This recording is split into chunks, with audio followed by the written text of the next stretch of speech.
quelques instants, le journal sur Radio Auréole.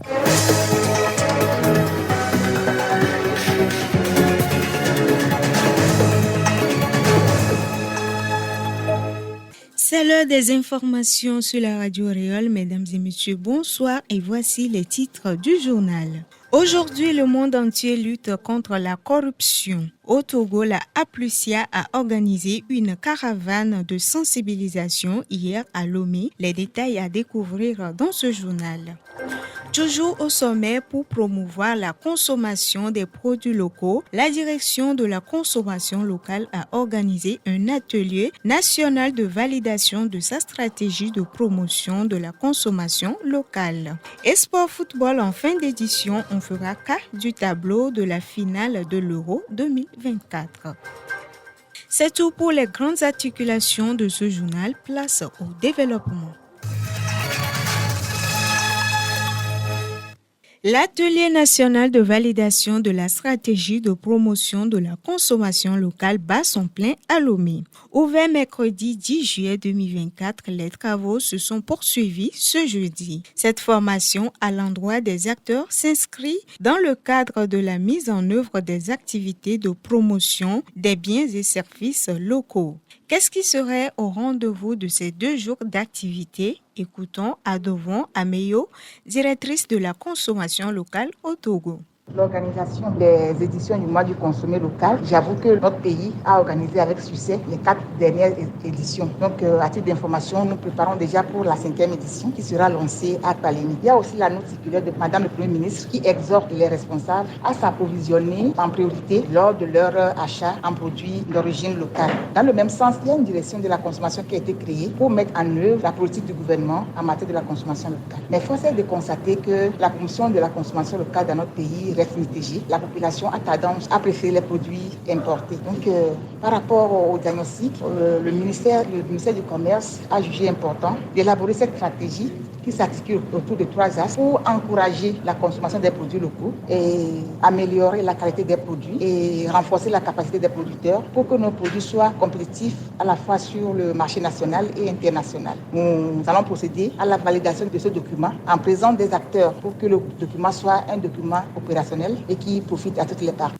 Comme annoncé tantôt dans les titres, aujourd'hui, 11 juillet, est célébrée la journée africaine de lutte contre la corruption. La Haute Autorité de prévention et de lutte contre la corruption et les infractions assimilées, Aplusia, a organisé hier une caravane qui a sillonné les grandes périphéries de Lomé.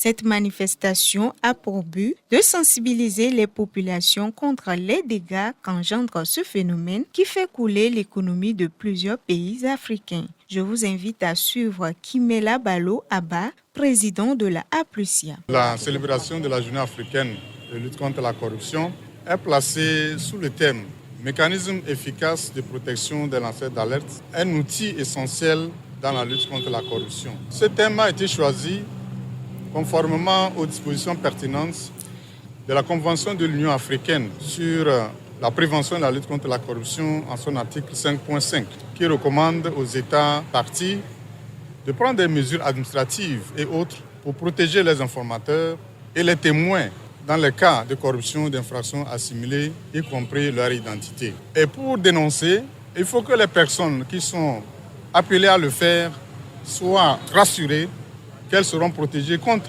les représailles des personnes qui seraient dénoncées. La lutte contre la corruption n'est pas l'affaire d'une seule personne.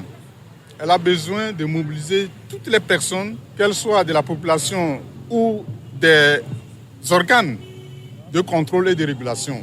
En dehors de la Aplusia, nous avons les organes de contrôle et de régulation, tels que la Cour des comptes, l'Inspection générale des finances, l'Inspection générale du Trésor, l'Inspection générale d'État, l'ARCOP, la DNCCP, tous ces organes-là contribuent à la prévention et à la lutte contre la corruption.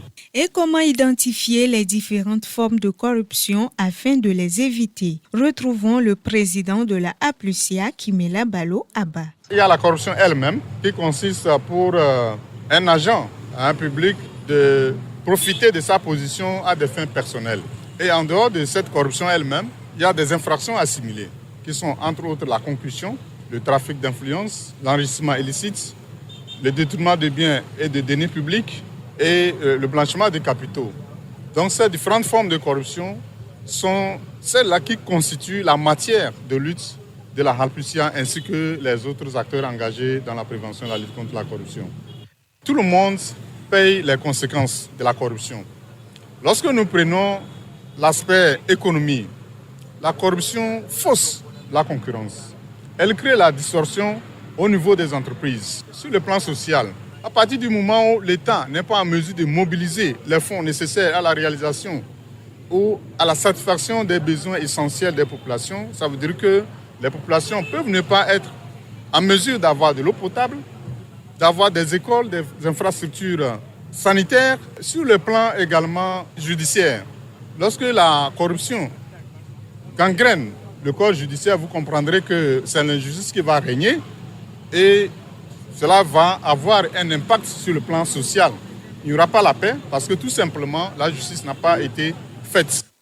Dénoncer la corruption est d'une importance capitale tout en gardant secret l'identité des dénonciateurs. Le numéro vert de la Halpucia est le 82 77. Radio Auréole, c'est la santé, l'éducation et la musique. Autre sujet dans cette édition, 12 organisations au Togo prendront part à un forum sur les énergies renouvelables aux États-Unis. Il s'agit notamment de l'ONG Jeunesse Initiative pour l'évolution du Togo et Action des jeunes pour le développement intégral.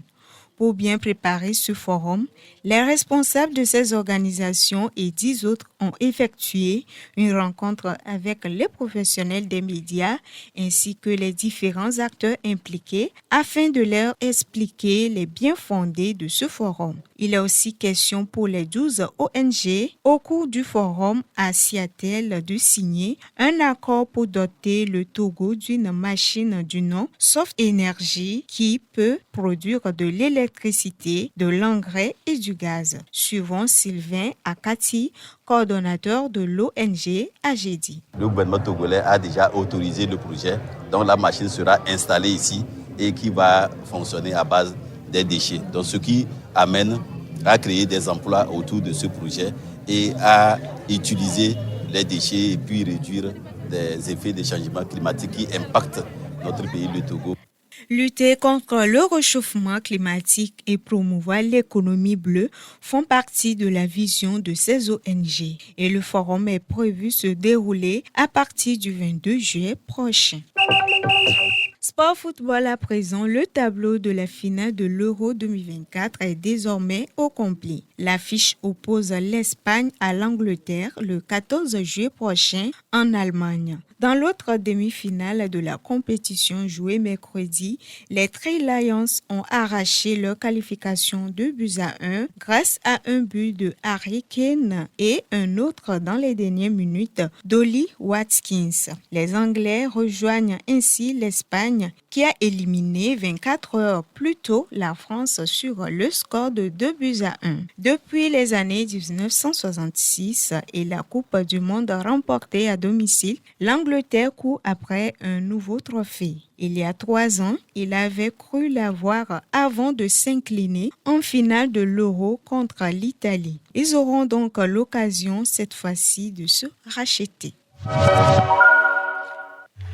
De quoi ouvrez l'info.